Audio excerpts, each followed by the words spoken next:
নারকলের লাড্ডু মন্ডার লাড্ডুটা সবাই খেয়েছেন। এই সিজনে তোমরা কাঁচা আমের লাড্ডু কি খেয়েছেন? তাহলে এই ভিডিওটা দেখুন। প্রথমেই শাশুড়ি মা আমের খোসাগুলা ছাড়িয়ে দিল।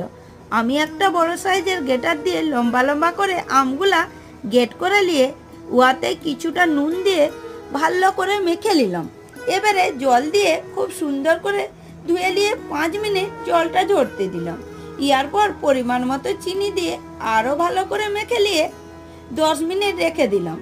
কড়াই দিয়ে নেড়ে চেড়ে উহাতে 5 থেকে 6টা এলাচ দিয়ে 5 মিনিট ফুটিয়ে 1 চিমটা ফুড কালার দিয়ে নেড়ে চেড়ে লাড্ডুর পাকটা তৈরি করে ঢেলে নিয়ে ঠান্ডা হলে হাতে করে অল্প করে নিয়ে লাড্ডুর শেপে পাকিয়ে নিলেই রেডি তোমরা কাঁচা আমের লাড্ডু।